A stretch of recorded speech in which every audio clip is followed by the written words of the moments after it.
हमने books of accounts record करते हुए कुछ एरर्स कमिट किए होते हैं और उन एरर्स को रेक्टिफाई करने के लिए हम एडजस्टमेंट एंट्री करते हैं।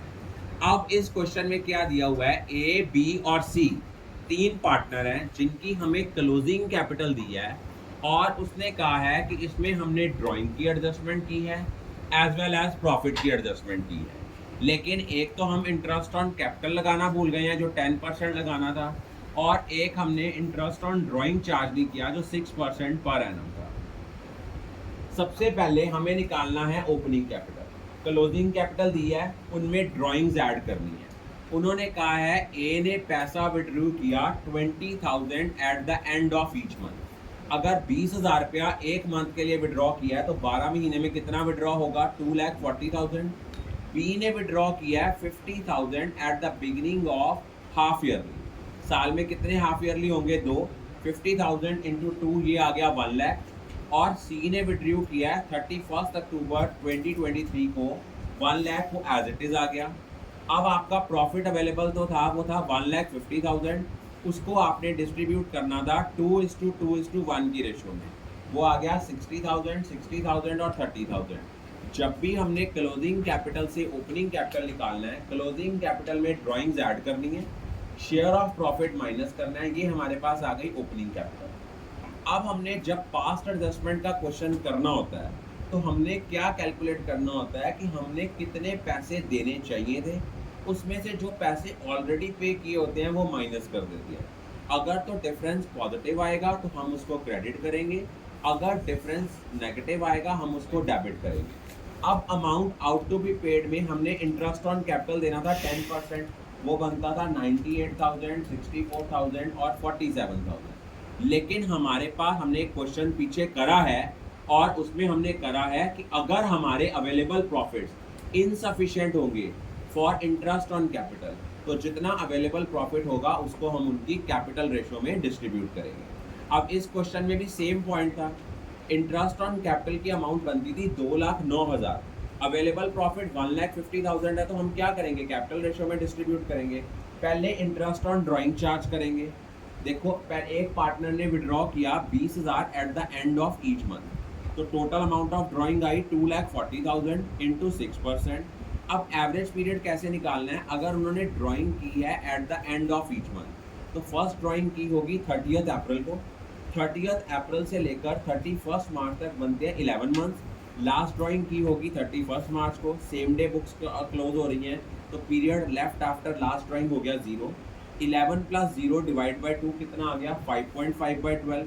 तो 2,40,000 का 6% करके इंटू 5.5/12 किया तो ये हमारे पास अमाउंट आ गई 6,600।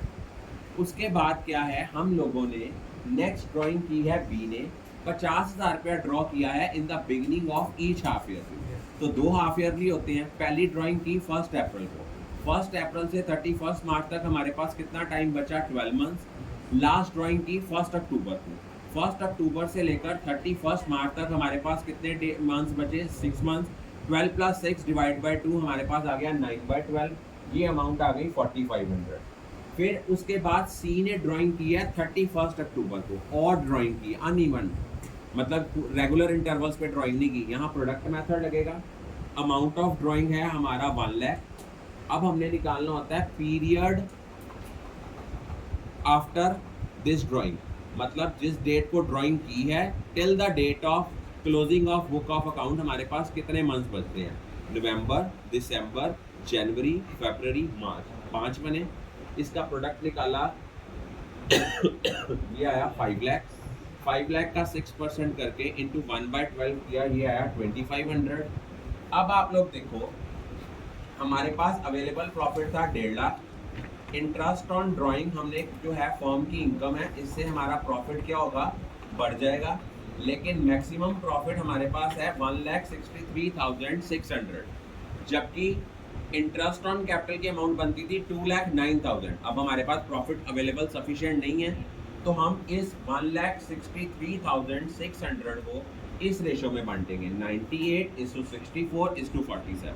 क्यों बांटा, क्योंकि हमारा अवेलेबल प्रॉफिट जो है दैट इज ओनली 1,63,600 और हमारी जो इंटरेस्ट ऑन कैपिटल की अमाउंट बनती है, जो इंटरेस्ट ऑन कैपिटल की अमाउंट बनती है वो बनती है हमारी 2,09,000।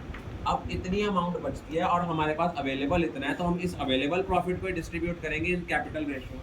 ये हमारा शेयर ऑफ प्रॉफिट आ गया। शेयर ऑफ प्रॉफिट में से इंटरेस्ट ऑन ड्राइंग माइनस किया, इतनी अमाउंट हमें एक्चुअल में पे करनी चाहिए थी ए, बी और सी को, लेकिन एक्चुअल में कितनी की है? 1,50,000 को बांटा हुआ है हमने 2:2:1 में।